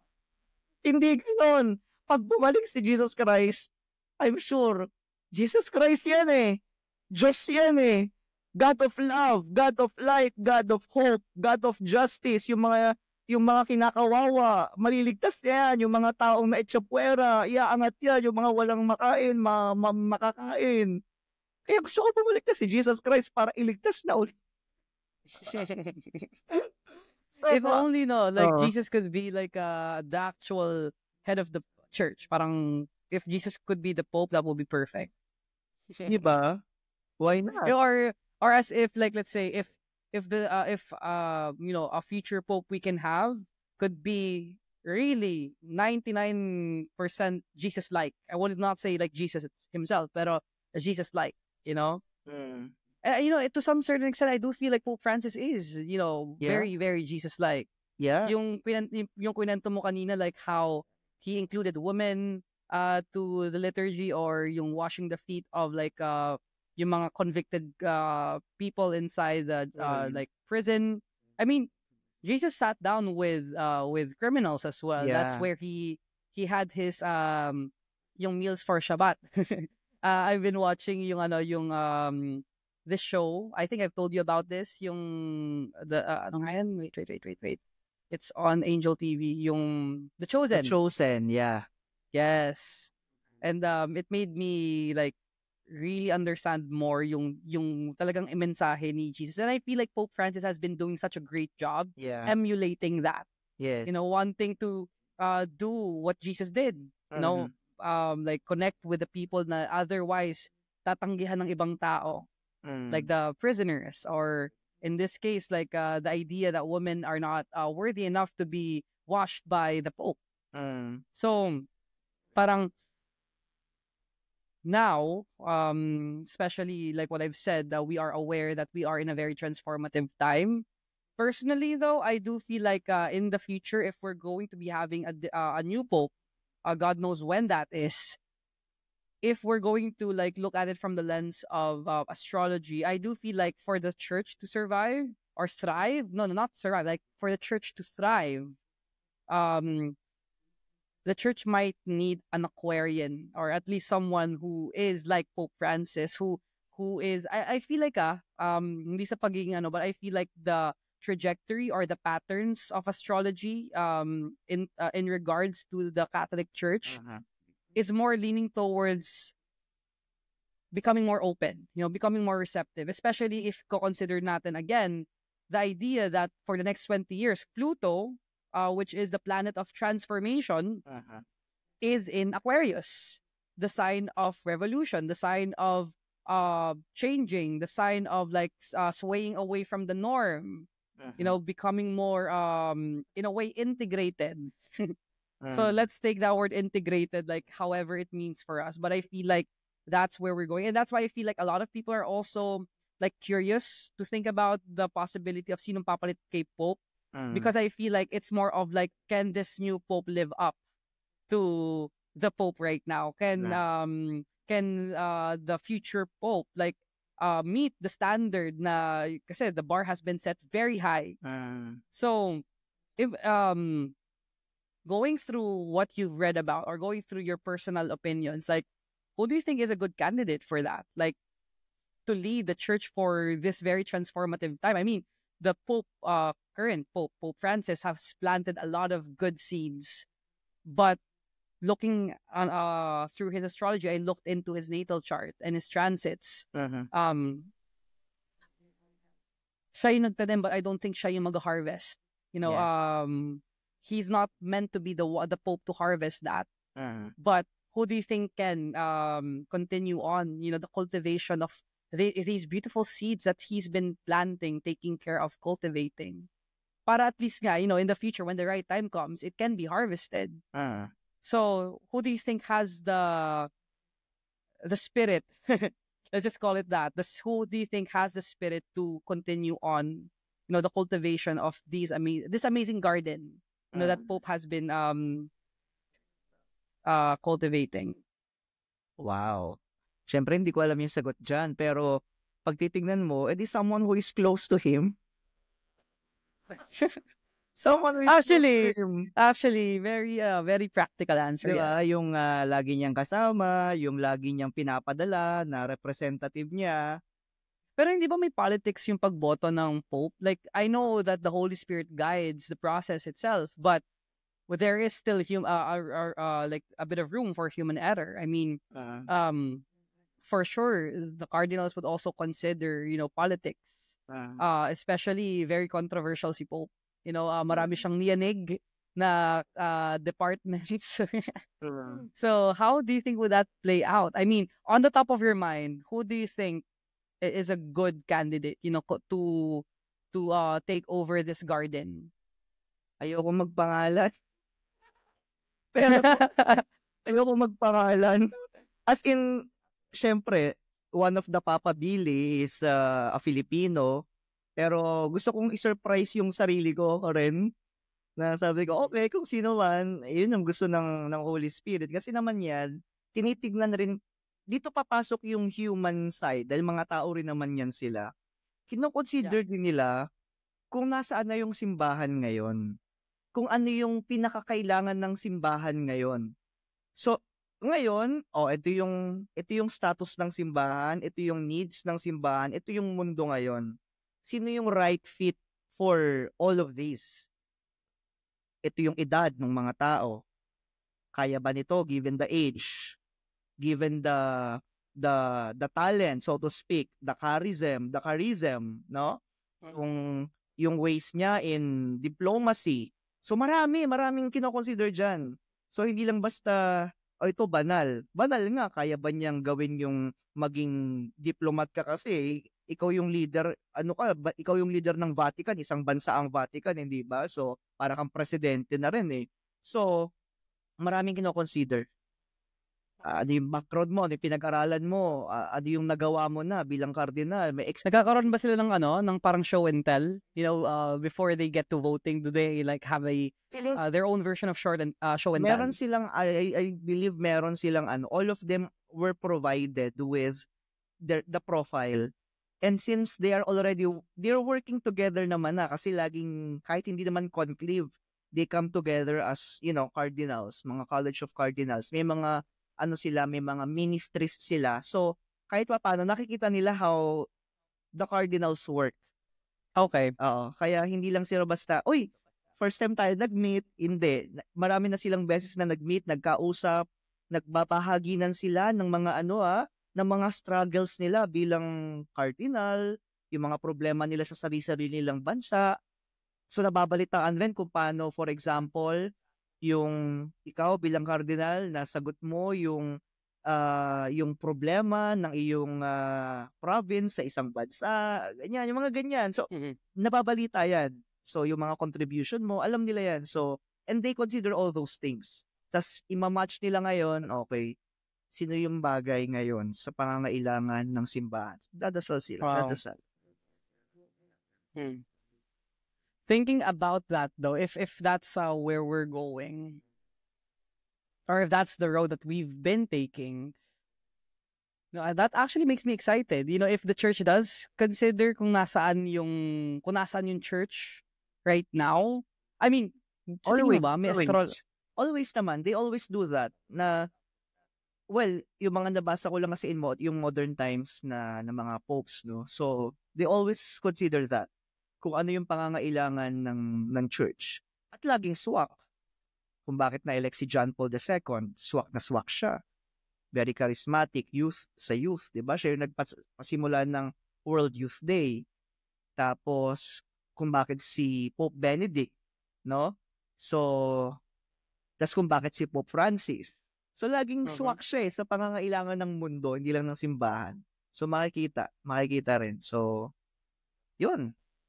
That's actually, very interesting. Kahit noon pa, tatanda ko si Pope. Syempre, hindi pa ako buhay noon, Sa pag-aaral ko lamang, yung si Pope Leo XIII, Pope Leo the Great. Yung kauna-unahang may encyclical na Rerum Novarum. Nalimutan ko na ibig sabihin ng Rerum Novarum. Pag nag-a-address sila ng mga ganyang mga social encyclicals, yun yung kinakailangan ng mundo. Isa pa na social encyclical yung Laborem Exercens, the dignity of work, the dignity of labor. Kasi it's about human rights, no? Alam ko yung Rerum Novarum about human rights yun.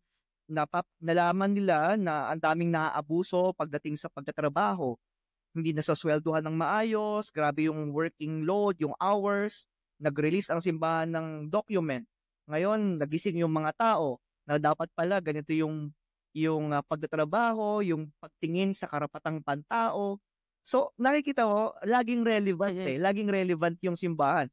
Dumating si Pope Francis, hindi na siya climate change, climate crisis na.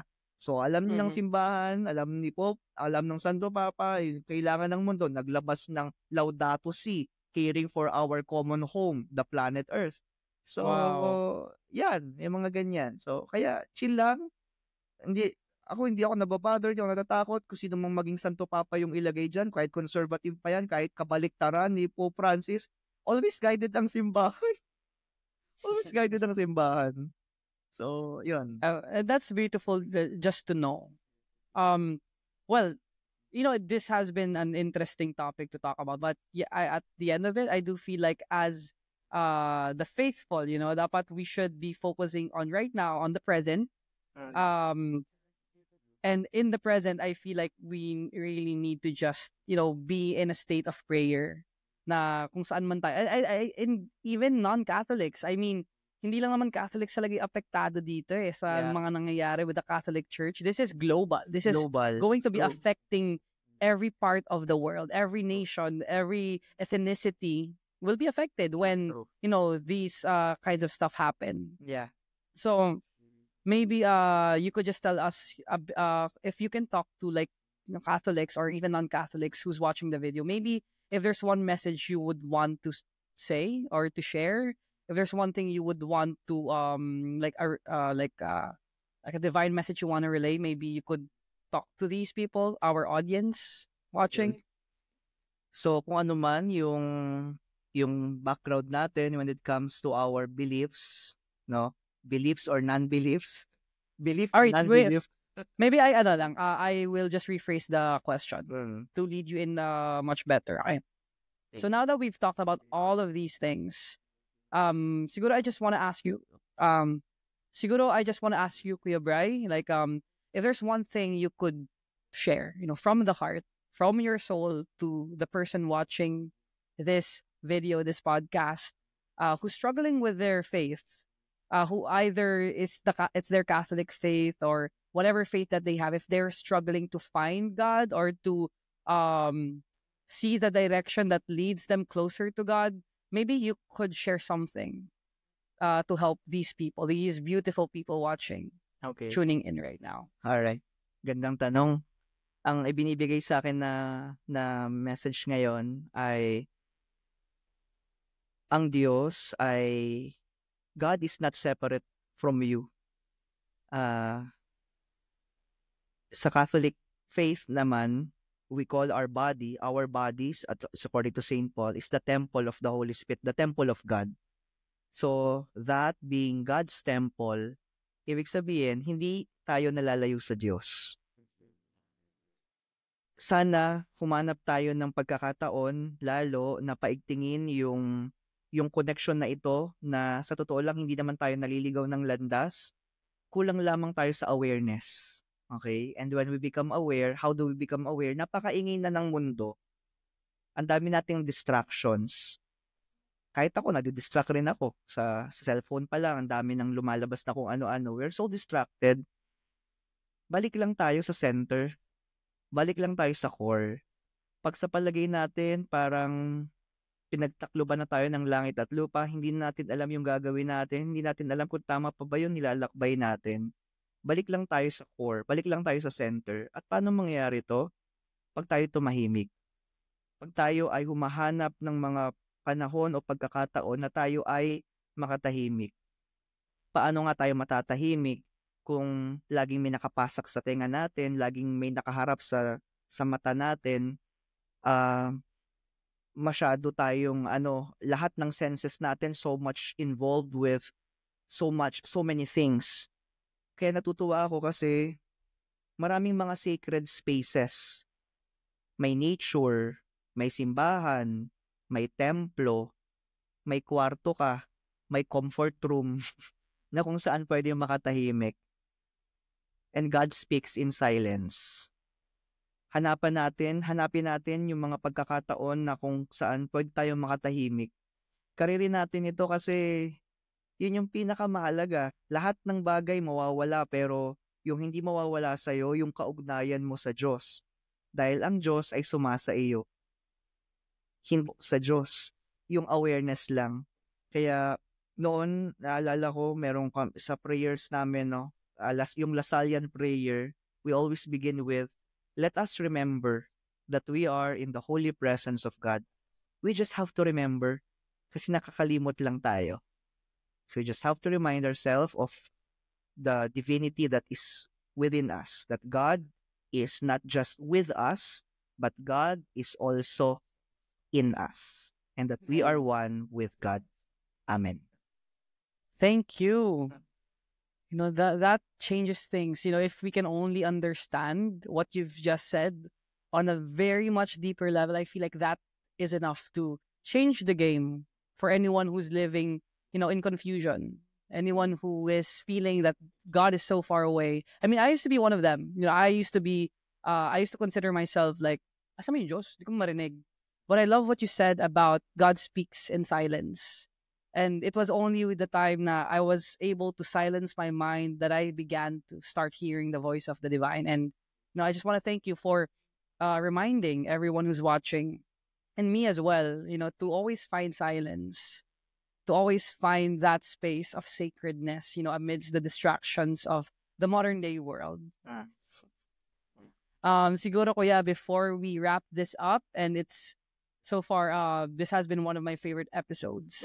Out of the few episodes that I've filmed, hopefully mas dumami. Pero siguro just to wrap this up, maybe you could lead us into a prayer, a collective prayer for every religious, spiritual person on who's watching, a timeless prayer. Kumbaga kung may timeless readings, this will be a timeless prayer. And maybe we could also like pray for the Pope, his recovery, God's will, for us to be able to align ourselves to God's will. Okay.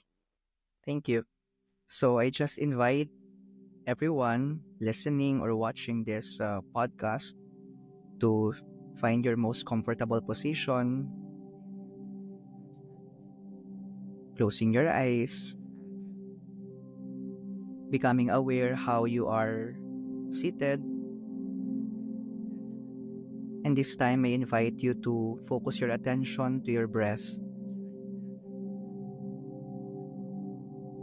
Breath in Hebrew is ruach, the breath of God, hininga ng Diyos. So, you are breathing, and it's not just an ordinary exchange of oxygen and carbon dioxide. It is the very Spirit of God breathing in you. Hinihingahan ka ng Diyos. Humihinga ang Diyos sa iyo, giving you life, oxygenating every cell of your body, giving life to every cell of your body. Every part of every cell in your body is being animated by this God of love and God of light. Savor some more that breath that you have. It means you are alive. And by the time comes when your earthly mission is accomplished, you will breathe out your very last breath and return to the source, to the divine source. And now that we are aware of God's holy presence and loving presence in us, we acknowledge God's light, God's love, our body being God's temple. And where God is, heaven is. Where God is, all the angels are, all the saints are. Ascended masters and teachers are also gathered. And since God is here, God is in us, heaven is also here. Heaven is also in us. We are grateful, dear divine source, God, universe, supreme being, divine love, divine light, for this moment of grace that we have shared through this podcast. We are grateful for this moment because we are in this moment of great awakening. We are grateful because you are touching the hearts of every person listening, watching this podcast, and even those who will not discover this podcast at all, you are at work. And we are all excited for the awakening transpiring in our planet. We are grateful because you are our hope, you are guiding us, and you are providing us every need. Our needs as human beings, our needs as spiritual beings. And we humbly ask you to continue to guide us. We humbly ask you to renew our minds, that we will only think of good thoughts, thoughts that will benefit our lives and that will benefit the lives of all sentient beings of this planet. Thoughts of love, thoughts of hope, thoughts of goodness. We humbly ask you, dear God, to bless our hearts with love so that we may only radiate the love coming from you. Grant us the grace to renew ourselves, to be totally repentant of our misdeeds, of our misconducts, the way we have treated other people, whether we are aware of our actions or not. We ask for forgiveness, and we ask for the grace that we can be good people, so that every thought, every word, every action will be done for the highest good of every sentient being. May our planet be filled with your light.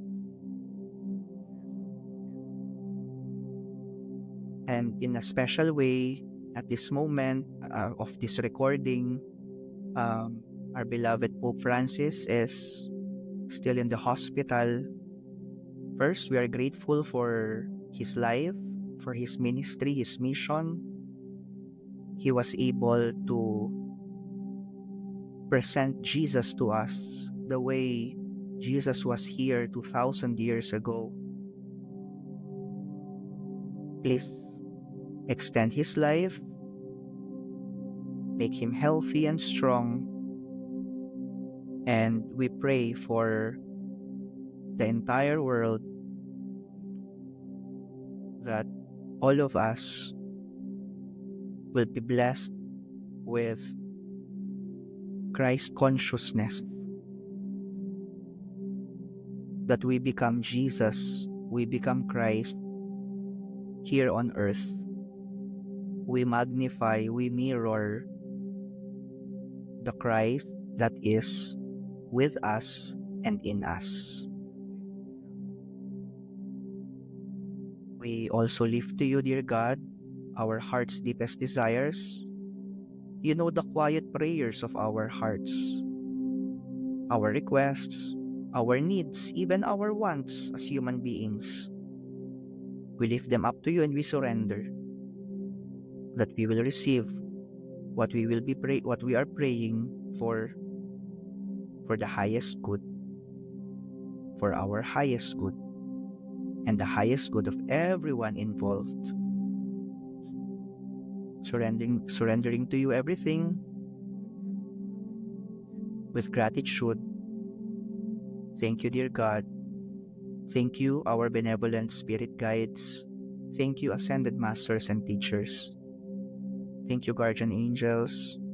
Thank you, saints. Thank you, blessed in heaven, the citizens of heaven.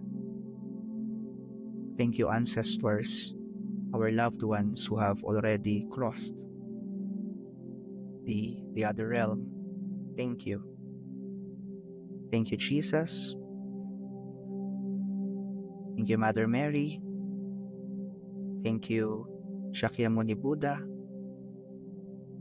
Thank you, one and all. Amen. Amen. Thank you so much for that beautiful prayer and this very beautiful interaction.